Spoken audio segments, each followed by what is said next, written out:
설교의 제목은 하나님이 먼저입니까? 사람이 먼저입니까? 라는 제목입니다.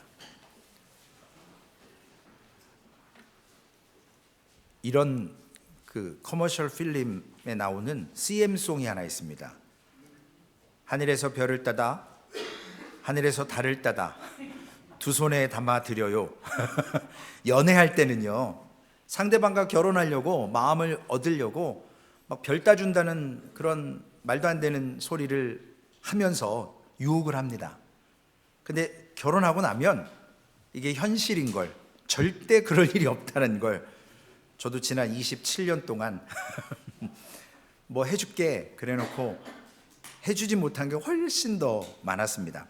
우리가 지금 고린도전서를 따라가면서 고린도 교회에 세 가지 문제가 있다라고 말씀을 드렸습니다. 파벌이 있었어요. 그리고 음행의 문제가 있었고, 이러한 문제들을 세상의 법정으로 끌고 가서 교회 안에서 해결하지 않고 사회적인 이슈로 분란을 일으켰습니다. 오늘 2024년도 작년이죠. 한국의 통계청에 제가 잠깐 들어가서 찾아볼 게 있어서 찾아봤어요. 1년에 도대체 얼마의 사람이 결혼하나? 거의 2만 1,000명 정도가 결혼을 해요. 그러면 이혼은 몇 명이 할까 했더니 8,000쌍이 하더라고요. 그러니까 거의 40%, 10쌍이 결혼하면 4쌍은 이혼하는 거예요. 뭐 이혼이 나쁘다, 뭐 이게 아니라 오늘 말씀을 끝까지 들으세요. 최진 목사 또 이혼했다고 뭐 막 또 이렇게 또 얘기하시면 심각해지는 거예요. 그러니까 말씀을 집중해서 우리가 한번 보자고요. 예수님 당시에도 이게 문제가 됐나 봐요. 유대인들의 이혼에 대해서 유대교에도 두 가지의 쌍대 산맥이 있었습니다. 하나는 샴마이 학파, 힐렐 학파. 그래서 샴마이 학파는 이혼 안 돼. 안 돼. 절대 안 돼. 근데 힐렐 학파는요, 한국말로 얘기하면 밥 짓다가 밥 태우면 소박 맞는 거예요. 유럽이니까, 아시아 종쪽이니까 밥은 안 하지만 빵 굽다가 빵 좀 태워요. 그럼 남편이 이혼이야! 그러면 그냥 끝나는 거예요. 그 정도의 쉽게 허락을 했었습니다. 그래서 이혼 증서 하나 딱 써주면 그냥 끝나는 거예요. 그럼 또 자기가 원하는 사람하고 또 이렇게 하고. 헬라 시대, 바울이 살고 있는 오늘의 성경의 시대는 어떠냐? 헬라 사람들이 이 문제에 대해서 여성분들도 이혼을 제기할 수 있다라고 얘기를 합니다. 그래서 그걸 정부에다 보고하면 성립될 수 있도록. 오늘 고린도전서 7장 1절에서 3절에 보면 너희가 쓴 문제에 대하여 말하면 남자가 여자를 가까이 아니함이 좋으나 음행을 피하기 위하여 남자마다 자기 아내를 두고 여자마다 자기 남편을 두라. 남편은 그 아내에 대한 의무를 다하고 아내도 그 남편에게 그렇게 할지라. 1절만 한번 다시 보여주시겠습니까? 너희가 쓴 문제에 대하여. 바울이 고린도 전서를 쓰기 전에 추측해 보면요, 교회와 사도들이 먼저 편지를 주고받은 것을 추측할 수 있어요. 왜냐? 바울이 이 문제를 어떻게 아냐면 고린도전서가 지금 쓰여지긴 했지만 결과론적으로 써진 거거든요. 근데 너희가 먼저 알려준 거 아니냐? 뭘로 알려줬겠어요? 사람도 왔겠지만 편지로 서로 교회 문제가 있는데 이거 어떻게 할까요? 이렇게 해라. 편지를 주고받았다라는 우리가 추정을 할 수 있는 거예요. 바울이 남자가 여자를 가까이 하지 말아라 라고 한 게 아니라 고린도 교회 사람들이 했던 얘기를 바울이 지금 얘기하는 거예요. 그러니까 오해하시면 안 된다고요. 성경을 잘 보셔야 돼요. 그래서 두 가지의 극단적인 문제가 있습니다. 오늘 좀 이 성적인 얘기를 해야 돼서 저도 좀 그런데, 헬라 시대의 이 성에 대한 두 가지 극단적인가, 하나는 영은 구원받지만 육은 구원 못 받잖아요. 육신은 썩어지잖아요. 여기다 놓고 가야 돼요. 흙으로 갈게요. 흙으로 갑니다. 그러니까 뭐라고 얘기하냐면 몸은 뭔 짓을 해도 괜찮다는 거예요. 그러니까 자기들 좋으라고 하는 거예요. 그러니까 쾌락을 즐기는 거예요. 영만 하늘나라 가니까, 어차피 변화된 몸으로 하늘나라 가니까 이 육신은 마음대로 쓰고 가자라는 거죠. 내 하고 싶은 대로. 제한이 없어요. 그런데 또 다른 주장은 뭐냐면, 부부가 결혼을 해도 금욕이라는 거예요. 그럼 결혼을 왜 해요? 뭐 도와주려고요? 아침에 최 목사 오늘 뭐 입어야 되나? 그러면 사모가 넥타이 골라놓고 오늘은 이 양복 입으십시오 이러고 딱 세팅해 주는 거, 그것 때문에 결혼해? 아니잖아요. 하나님이 가정 안에서 우리에게 허락하시는 기쁨들이 있거든요. 그런데 그걸 결혼을 해도 금한다라는 아주 극단적인 내용을 얘기합니다. 그런데 바울이 여기서 하는 얘기는 뭐냐면, 음행을 피하기 위해서 결혼을 하는 것이 좋다라는 거예요. 결혼 안 하고 막 맘대로 막 쾌락을 쫓고 사는 게 잘못됐기 때문에 차라리 그런 거 감당이 안 되면 결혼해서 서로에게 만족을 주고 사랑하며 살라라는 것입니다. 7절과 8절에는 혼자이신 분들이나 이미 사별하신 분, 과부들에 대한, 또 괜히 또 최 목사 또 과부라고 얘기했다고 또 얘기하지 마세요. 성경에 있는 얘기입니다. 잘 들으셔야 돼요. 오늘 되게 미묘한 거라 제가 어제도 기도하면서 이거 잘못하면 큰일 나는데, 나 혼자 산다고 노재 목사가 그러면 안 되세요. 8절과 9절에 뭐라고 되어 있냐면요, 내가 결혼하지 아니한 자들과 과부들에게 이르노니 나와 같이 그냥 지내는 것이 좋으니라. 만일 절제할 수 없거든 결혼하라. 정욕이 불타는 것보다 결혼하는 것이 나으니라. 바울은요, 진짜 독신주의였냐? 뭐 두 가지 설이 있어요. 유대인에서 기독교로 개종하면서 그 아내가 도망가 버렸다는 얘기도 있고요. 이거는 사람 얘기예요. 성경에 그런 내용이 나오는 게 아니고요. 원래 결혼했을 거다라고 주장하는 사람도 있고, 아니다, 하나님께서 독신으로 평생 살게 하셨다라는 주장이 있습니다.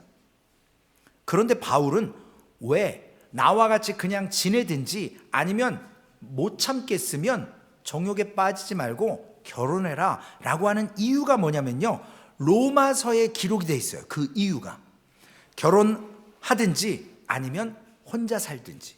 로마서 13장 11절에서 14절 말씀입니다. 함께 읽습니다. 또한 너희가 이 시기를 알거니와 자다가 깰 때가 벌써 되었으니 이는 이제 우리의 구원이 처음 믿을 때보다 가까웠음이라. 밤이 깊고 낮이 가까웠으니 그러므로 우리가 어둠의 일을 벗고 빛의 갑옷을 입자. 낮에와 같이 단정히 행하고 방탕하거나 술 취하지 말며 음란하거나 호색하지 말며 다투거나 시기하지 말고 오직 주 예수 그리스도로 옷 입고 정욕을 위하여 육신의 일을 도모하지 말라. 바울은 예수님을 영접하고 나서요, 자기의 인생의 시간표가 확 바뀌었어요. 어제 우리 사무엘 목사님이 그런 말씀을 하시더라고요.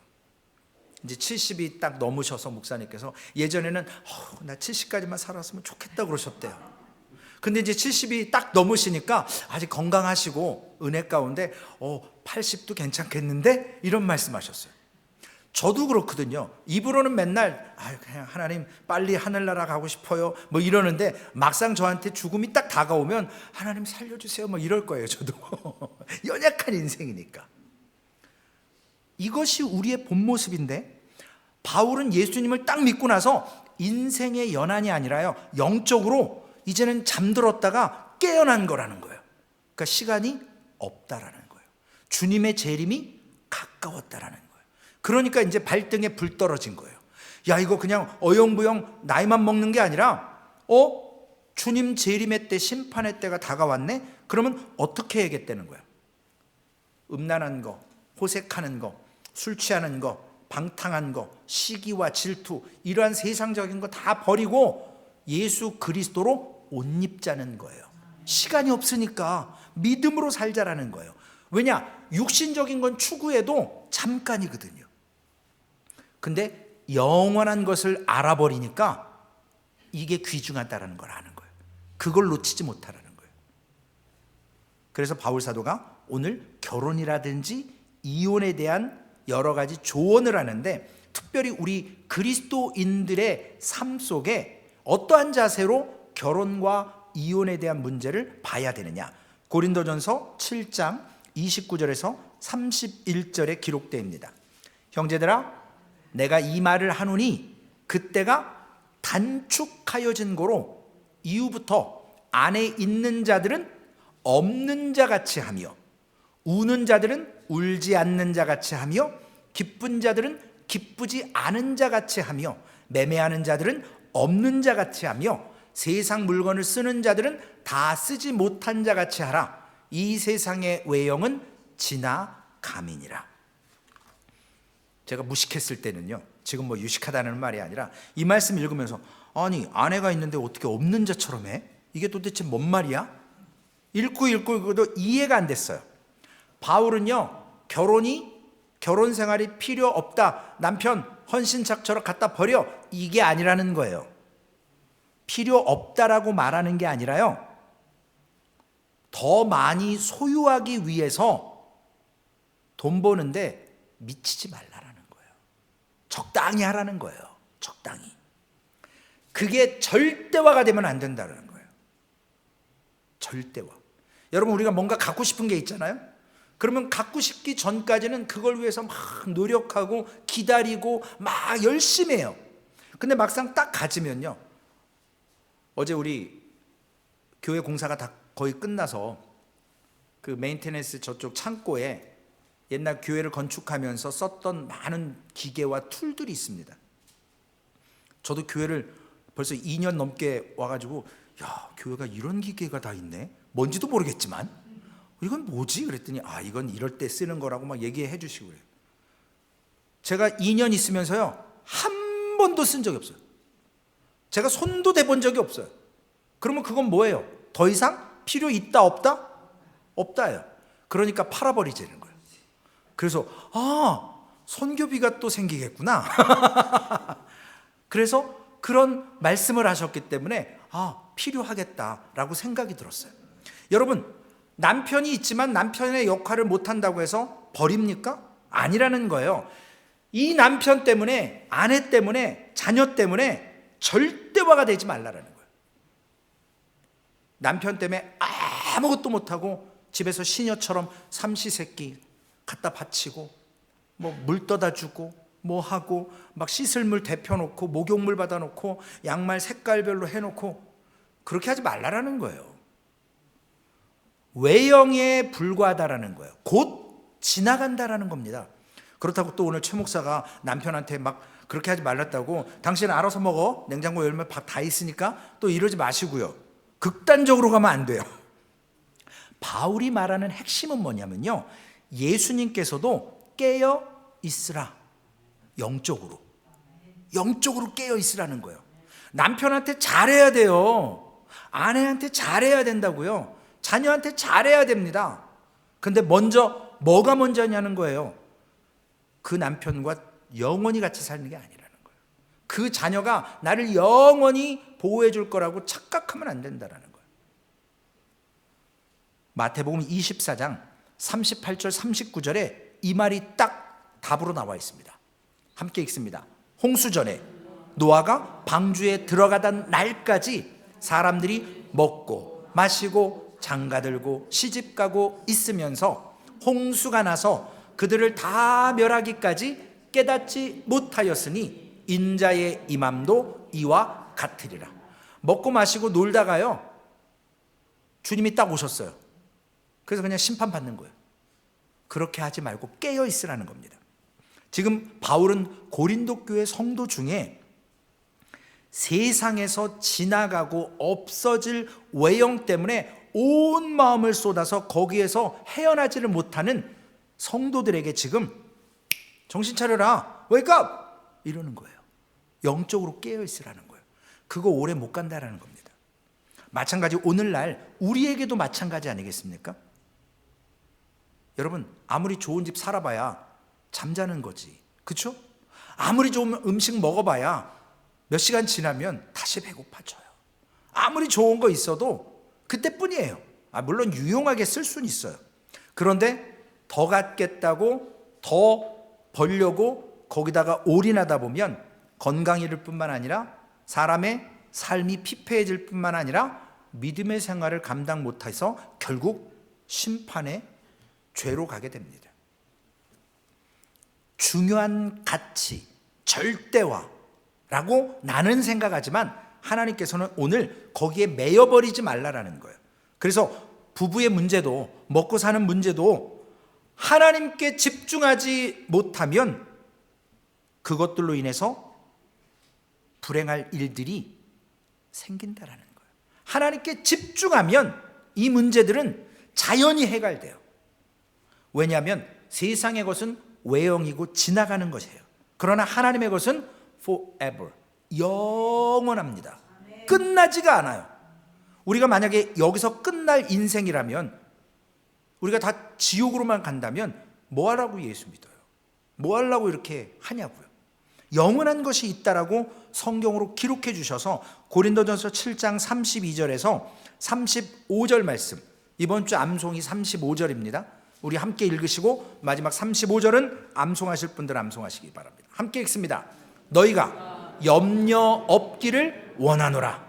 장가가지 않은 자는 주의 일을 염려하여 어찌하여야 주를 기쁘시게 할까 하되, 장가간 자는 세상 일을 염려하여 어찌하여야 아내를 기쁘게 할까 하여, 마음이 갈라지고 시집가지 않은 자와 처녀는 주의 일을 염려하여 몸과 영을 다 거룩하게 하려 하되, 시집간 자는 세상을 염려하여 어찌하여야 남편을 기쁘게 할까 하느니라. 내가 이것을 말함은 너희의 유익을 위함이요 너희에게 올무를 노려함이 아니니, 오직 너희로 하여금 이치에 합당하게 하여 흐트러짐이 없이 주를 섬기게 하려 함이라. 여러분, 염려가 뭐냐면요, 염려는 마음이 나누어지는 거예요. 신경이 집중 안 되고 분산되는 거예요. 제가 지금 설교하면서 자꾸 사무엘 목사님 눈치 보고, 저 성도님 또 나한테 또 이상한 소리 들어갖고 또 시험 든 거 아니야? 막 이렇게 눈치 보고 이러면 설교가 집중이 안 돼요. 염려라는 것이 딱 오면 우리는 뭔가에 집중할 수가 없어요. 막 여기도 신경 써야 되고 저기도 신경 써야 되고 바빠요. 근데 되는 일은 하나도 없어요. 염려한다고 걱정과 근심이 해결될 것 같으면 염려해야죠. 그런데 염려는 마음을 하나로 정돈되지 못하도록 만드는 것이 염려입니다. 주님을 기쁘시게 하려는 마음이 결혼한 이후에 배우자를 기쁘게 하는 마음으로 갈라진다라는 거예요. 혼자 살면요, 결혼을 안 했으면 하나님께 올인해요. 하나님께 집중해요. 근데 남편이 있으니까 교회도 가야 되고 남편도 잘해야 되고 아내한테도 해야 되고, 그러니까 염려가 되는 거예요. 여기도 잘해야 되고 저기도 잘해야 되고 집중하기도 힘들고. 그러다 보면 바울이 배우자와 가족을 돌보지 못하고 교회 일만 해라 라고 얘기하는 것도 아니고, 우리에게 결혼이나 가족을 절대화하지 말라라는 거예요. 하나님께서 우리에게 이 땅에서 천국의 모형으로 기쁨을 맛보고 천국을 맛보라고 주신 모델이 가정과 교회인데, 오히려 이것이 하나님을 믿는데 방해가 되고 염려하고 마음을 분산시키는 게 되면 잘못됐다라는 거예요. 거기에 온통 마음을 빼앗기지 말라라는 거예요. 그래서 바울의 결론은요, 결혼을 했냐 안 했느냐가 중요한 게 아니고 주를 기쁘시게 하는 나의 삶의 목적이 온전하냐, 이게 중요한 거예요. 결혼을 했어도 하나님께 집중하고 하나님께 받은 은혜를 가지고 아휴 내가 미쳤지, 눈에 콩깍지가 꼈지, 내가 저 인간을 뭐가 좋다고 내가 그때 결혼을 해가지고 내가 이렇게 맨날 수발 들고, 그게 아니라 안 믿어도 사람 같지 않아도 나를 통해서 믿어질 수 있기 때문에 이혼하지 말라 그랬거든요. 주님이 그렇게 말씀하셨어요. 혹시 아냐는 거예요. 우리를 통해서 전도되어질 수 있다는 거예요. 그러니까 남편이 아내가 이혼을 원하면 어쩔 수 없지만 나는 믿는데 내 남편, 내 아내가 안 믿는다고 해서 이혼하지 말라라는 거예요. 전도의 대상자라는 거예요. 가장 1호. 남편과 아내분이 교회에 아직 못 나오시는 성도님들, 전도 1호 대상자가 배우자입니다. 가족입니다. 그렇기 때문에 아내만을 위한 삶, 남편만을 위한 삶, 자녀한테요 진짜 올인하는 분들이 있어요. 근데 그분들 나중에 보면 큰 코 다치더라고요. 자녀가 단 줄 알았는데 나중에 자녀가 어려움 상황이 오고 문제가 생기고 그러면 막 감당이 안 되는 거예요. 내가 너한테 얼마를 투자했고 내가 얼마나 했는데, 완전 배신당한 느낌인 거죠. 이러한 모습으로 자녀와 남편과 아내의 삶으로 온전히 올인하지 말고 그리스도를 위한 삶을 먼저 살면서 가정생활을 감당하라는 거예요. 그게 너희의 유익을 위함이라. 그게 고린도전서 7장 35절의 말씀입니다. 여러분, 영원한 것에 집중하면요 우리의 불만, 불평 사라집니다. 근데 영원한 것에 집중하지 않기 때문에 옆에서 조그만 뭐라 그랬어? 죽을래 살래? 이렇게 되는 거예요. 하나님께 집중하잖아요. 사람의 말은요, 아 그랬어요? 아 네. 왜냐? 영원하지 않아요. 그냥 지나가는 거예요. 그죠? 아니, 주일날 보고 안 보면 되잖아요. 근데 뭘 그걸 그렇게 막 가슴에 그냥 일주일 동안 괴로워하세요? 기도해 주세요. 기도해 주세요. 제가 한동안 그 Focus on the Family, 그다음에 한국에서 그 가정사역 연구소 거기에 강의와 그 세미나들을 한동안 미친 듯이 쫓아다녔던 적이 있었어요. 왜냐? 가정이 천국이라는데 이게 어떻게 이루어질까? 월터 트롭이라고 하는 독일 분이신데 그 기독교인이신데 나는 너와 결혼했다 뭐 이런 유명한 책을 썼어요. 이분이 아주 심플하게 오늘의 본문 말씀을 삼각형, 트라이앵글 이걸로 비유를 딱 했어요. 그래서 제가 그 책을 이렇게 보다가 뭔 소리 하는 거야? 뭐가 삼각형이야? 이 꼭지점에 하나님이 계세요. 그리고 이쪽 약쪽 꼭지점에 남편이 있고 아내가 있어요. 지금 거리가 있잖아요. 근데 남편이 하나님께 집중을 해요. 아내도 하나님께 집중을 해요. 하나님께로 모여들면 이 간격이 좁아져요. 그러면 더욱더 사랑하게 된다는 거예요.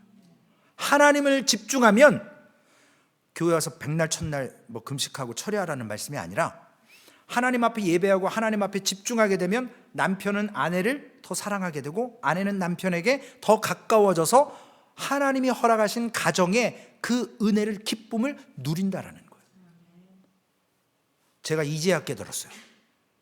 30년을 그 전부터 공부해 왔는데 머리가 우둔해서 이제 깨달아지더라고요. 각자의 배우자에게 더 가까이 가려면 먼저 하나님께 가까이 가시라는 거예요. 그게 성경의 영원한 해답이에요. 인생을 푸는 마스터 키예요. 그런다고 그러더라고요. 50이 넘으면 삼시세끼를 집에서 달라 그러면 아내분들이 화를 내신대요. 60이 되면 뭐 말 건다고 화를 낸다고 그랬나요? 뭐 한 70 되면 아침에 왜 눈 떴냐고. 그래서 제가 섬뜩해 갖고 아니 가장 사랑하는 사이인데 왜 저럴까? 얼마나 힘들면 그러겠어요. 근데 하나님께 가까이 가면요 그것도 이뻐 보인다는 거죠. 사랑스럽다라는 거예요. 결혼을 했든 안 했든 오늘 바울은 중요한 게 뭐냐면 우리의 마음이 하나님께 집중되어서 분산되지 않아서 이 불만, 불평들, 원망들 이러한 것들이 이제 곧 자다가 깰 때가 되었기 때문에 삶으로서 나눠지지 않을 거라는 거예요. 분리되지 않는다라는 거예요. 오늘 성경의 결론의 말씀입니다. 여러분, 성령으로 우리가 거듭나야 돼요. 뭐 랄랄라 하고 뭐 이런 게 성령 받은 게 아니에요. 그건 가장 수준 낮은 그냥 입문 과정, 기초 과정이에요. 성령 받은 건요, 여러분이 오늘 이 자리에 와서 전심으로 하나님을 집중할 때 이미 성령 받은 거나 다름없어요. 말씀을 궁금해하면 그게 이미 성령 받은 거예요.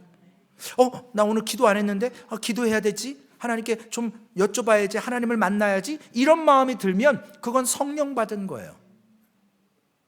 근데 자꾸 뭐 이상한 막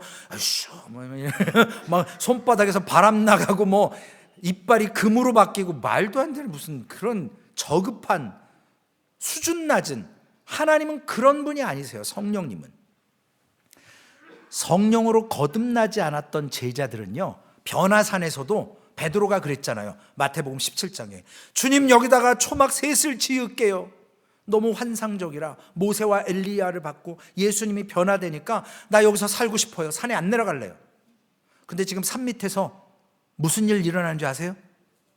귀신 걸린 애를요, 제자 9명이서 귀신을 못 쫓아내가지고 막 이러고 있어요. 황당한 일이죠. 이미 예수님께서 귀신을 쫓아내는 권능을 주셨음에도 믿음이 없어서 활용을 못해요.